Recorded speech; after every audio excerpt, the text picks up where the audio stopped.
in any way you want, the body should be kept in one alignment. Okay, so now, definitely here, you need the assistance of other nurses. Sometimes 2 to 3, even in other cases, 4, especially for obese patients. Okay, 1, I'll ask for the assistance of Dr. Jancy. And if another nurse is available to support the head of the patient in turning, so that one nurse is already supporting the head of the patient, especially if this is a head and neck injury or surgery. Okay. So Logrolling a client, we are, yes.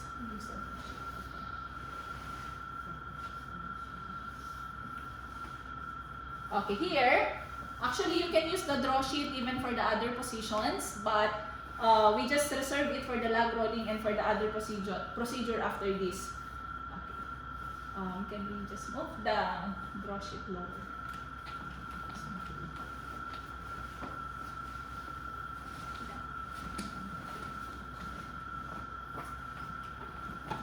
So the draw sheet should be covering the shoulder of the patient and the hips. Okay, the length of the draw sheet should be in that order. Okay. Then we have to don't turn the patient's leg. Do not put it on top like this one. So the hand also, you can put it like this during turning.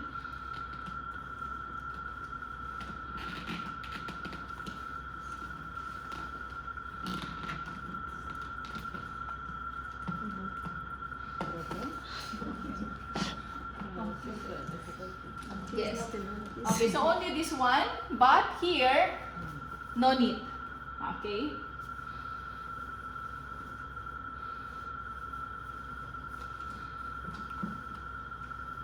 And I will go to the other side. Let us move first. Okay, head please. Okay, we will move the patient to this side because we have to turn him to the left. Okay, 1, 2, 3.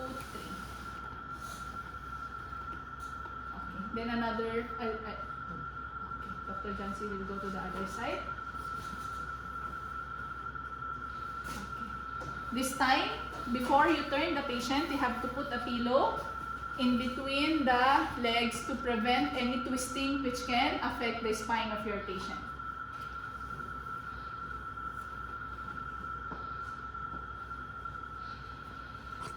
Okay, using this, okay, so one hand is already kept there. Okay, Dr. Jancy will, this one? Yeah. Okay, so Dr. Jancy, she is grasping the draw sheet, okay, to pull the patient towards that side. So if you can also see the position of Dr. Jancy, she is not bending on her back, but on her knee. Okay, and my hand is here to support Dr. Jancy and here in the lower extremity so that it is also supported. Okay. 1, 2, 3.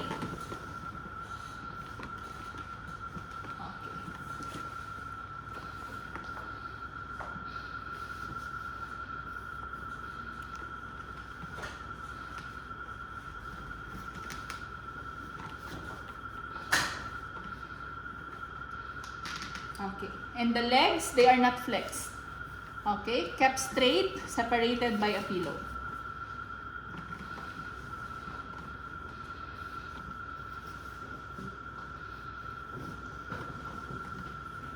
Okay, Logrolling is clear.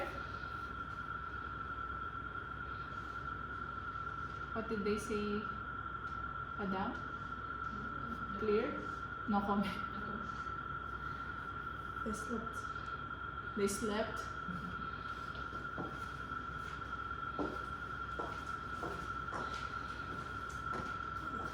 Okay, we'll move. Okay, now this time, we have to move the client in bed. Move the client up in bed. This is for patients who sometimes they are in supine or dorsal recumbent or in Fowler's position. And they're already towards the edge, the lower edge of the bed.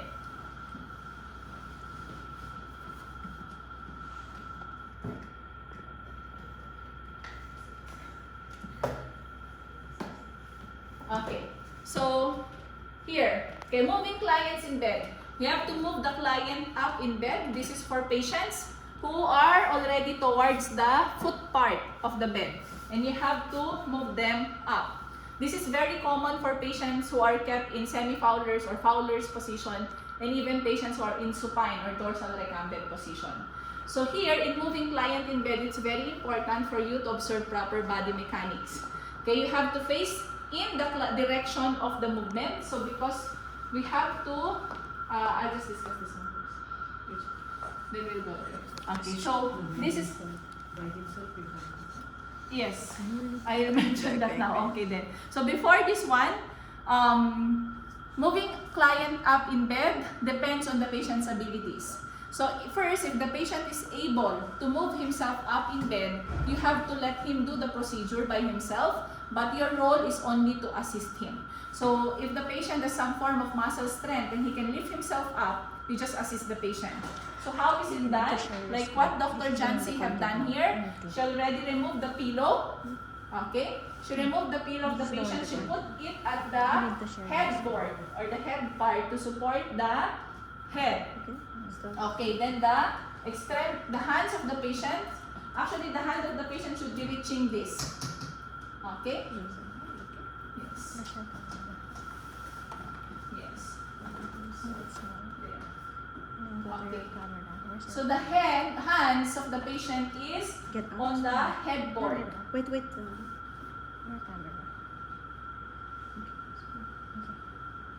Okay. This is showing the It is? Yeah. Make sure that it's there. It's clear. But it is angle is not. Should be. Turn. It's turned upside down again. Rotate. Okay. Yeah. Okay. So you can see here, this is for a patient who is able to move himself up in bed without assistance from the nurse or requiring little assistance from the nurse. So let the hand of the patient grasp the head part of the bed or the headboard. Okay, and this is where he's going to pull himself. The lower extremities, you have to flex them like this. Okay, instruct him to push on the bed while he is pulling himself up. Okay, push on the bed while he is pulling himself up so that he'll be able to move up. Now, the nurses, if there's two of you, you assist the patient by holding the lower extremities. Okay, or even the hips if it needs support. Okay, so again, your position here, when you are assisting the patient, face the client. Okay, face the direction of the movement. The one leg that is closer to the bed should be kept back, like this. Okay? Okay, so wide base of support is still there, and you are assisting the patient. So in the count of 3, okay, please pull yourself up. Okay? Now, if the patient cannot do by himself,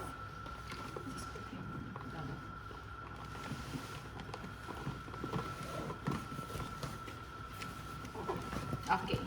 If the patient is unable to do by himself, is very weak, and needs the assistance of the nurse, okay, you can carry the patient manually, or better yet, to save your energy, you have to use the draw sheet. Okay, so just roll the draw sheet. Hands kept. Hands kept across the chest. Lower extremities, one on top of the other. Okay, and instruct him to flex his neck during the procedure. Okay, so look at us. Okay, draw sheet is rolled. Okay, one hand is on the shoulder part, other hand is below the hip to pull the patient. Okay, so please kindly flex your neck. Okay, yes. I hope you can see my position. So it is like this. Wide base of support. One leg that is closer to the patient is kept back. Okay, and then I'm going to use my force from the knee. Okay, not from my back. Okay, so please flex your flex your neck for this procedure while we are lifting you. Okay, Dr. Jancy, the count of 3, let us move the patient. Okay, 1, 2, 3. Swing your hips. Yeah, sweep. Okay, then put the pillow is kept on the headboard to protect the patient's head when you are moving them.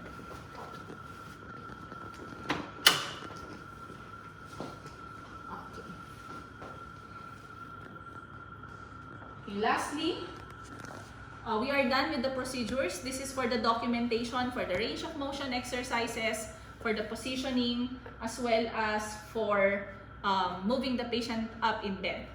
Can I already speak here, doctor? We're already in the last part. Okay, this is just... Okay, so what are the things that we have to document?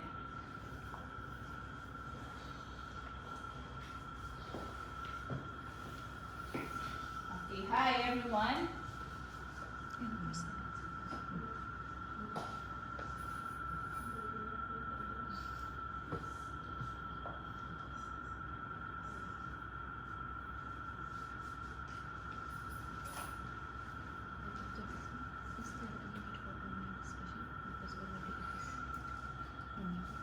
It's very clear.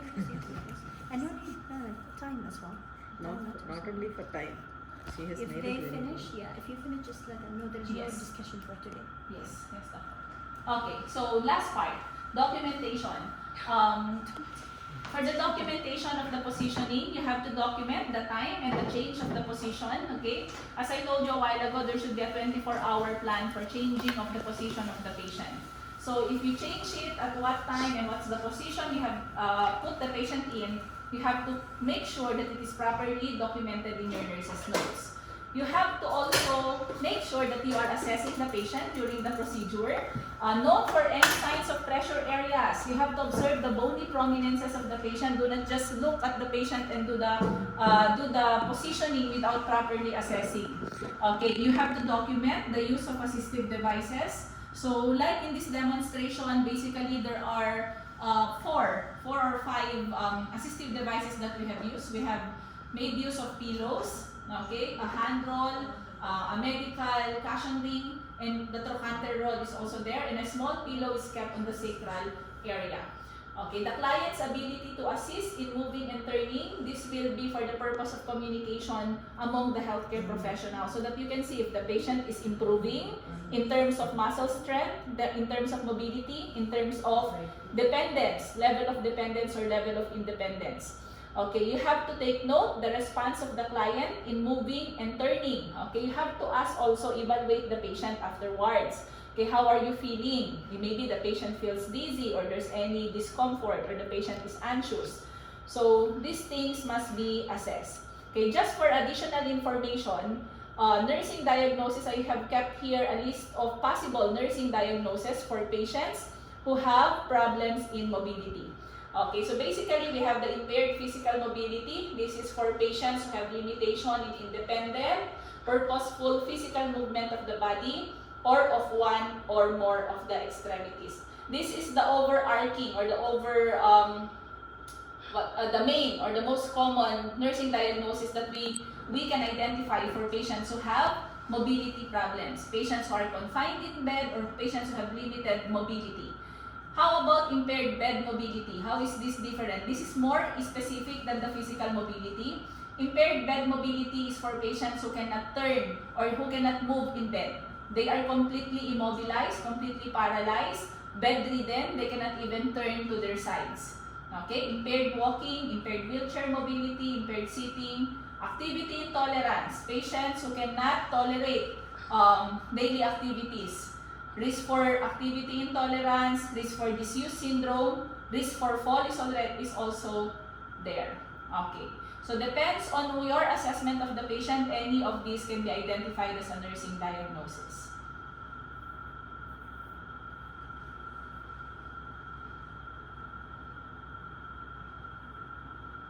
Okay, so far we are done with activity and exercise. For today, we have covered the range of motion exercises, the different of exercises that you can give to a patient who have impaired mobility, like isokinetic exercise, isotonic, isometric exercise.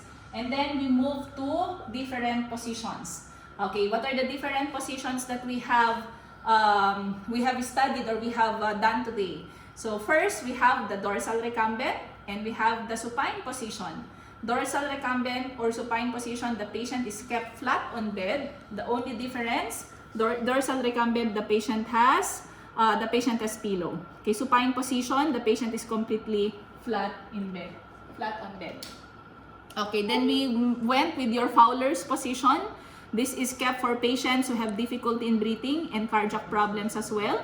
We have your low Fowler's, semi Fowler's, and your high Fowler's position. Low Fowler's 30 to 45, then semi Fowler's 45 to 60 degrees, high Fowler's 60 to 90 degrees. Okay, and then we have also your orthopnic position. Orthopnic position is a patient who is sitting in bed, basically sitting in bed, and with the use of the cardiac table. This is used for patients who have severe difficulty in breathing and patients who have different difficulty in exhaling, like COPD cases. Okay, and then we went with the lateral, okay, lateral position. Left lateral or the right lateral, okay, side lying position. We also have prone position, a patient who is completely lying on the abdomen. Okay, we have the semi-prone position. Between lateral and the prone position is the semi-prone. This is for patients who have, for example, perianal procedures requiring exposure of the perianal area. And then lastly, we have the Logrolling. Okay, Logrolling, you will roll the patient as a log or as one object or one unit. This is kept for patients who have head, neck, spinal injuries or spinal surgeries. Okay, and then lastly, we discussed or we showed you how to move a patient in bed, both for an independent patient and another one is for patient who needs assistance from the nurses.